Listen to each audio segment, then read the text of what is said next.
All circumstances of life offer opportunities to mature.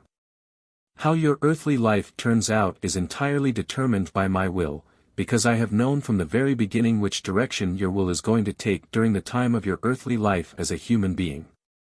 And according to this will, all events will happen to you such that they can influence you to direct your will correctly.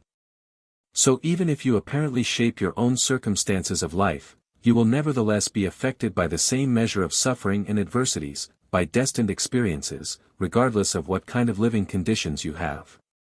And therefore, you can go through life with a certain composure, since I will, after all, always provide you with the greatest possibility to reach your goal of attaining perfection on earth. Consequently, it is entirely irrelevant for your soul's development as to whether you are poor or rich, whether you are nicely shaped or have physical defects, for all advantages as well as your disadvantages can contribute towards your eager work of improving your soul, just as they can equally be the reason for you to neglect this psychological work. For it always depends on yourselves, on your will, as to what extent you allow yourselves to be influenced by everything that approaches you externally in the form of experiences, strokes of fate, illnesses and all kinds of adversities, but also of wealth, fame, honor and earthly power. Everything can be detrimental, and everything can be beneficial to you. It depends entirely on what kind of attitude towards me you find in earthly life. It depends entirely on whether you allow yourselves to be spiritually influenced, whether you are able to look upon your earthly life as a test of your will, as a means to an end, as a gift of grace by the one who brought you to life. It depends entirely on whether you not only place importance on your body or are seriously concerned about your soul.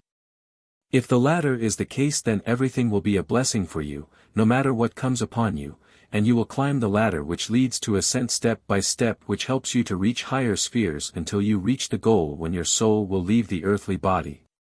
This is why you should unperturbedly accept everything, always in the knowledge that I thereby intend to attract those of you to me who are still distant from me and yet need to find the right attitude towards me in order to subsequently live your life on earth according to my will, which lets you achieve perfection.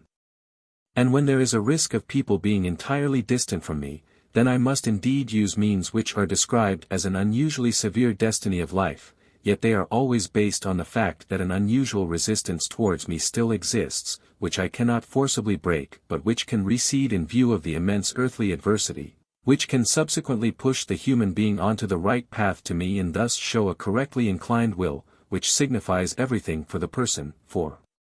then I myself will be able to take evident charge of his earthly life, and the human being will be truly relieved from all responsibility if he completely hands himself over to me and lets me think and act on his behalf. So, everything that can contribute towards a change of will is good, even if it appears to be distressing and unbearable, yet it is not distressing for the soul but fortunate and a blessing, for it matures and reaches that goal which, on its own, without my indirect help, it would hardly be able to attain. For I know every individual person's will. And thus, I also know to whom I can bestow exceptional gifts of grace, who will use these correctly and derive the most blessings from them.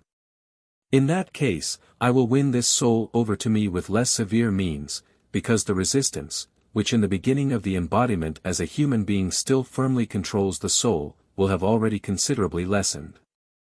In that case my means of help need no longer be so painful. Slight impulses will suffice that the person will take the right paths, that he will recognize his purpose of earthly life and makes an effort to do justice to it.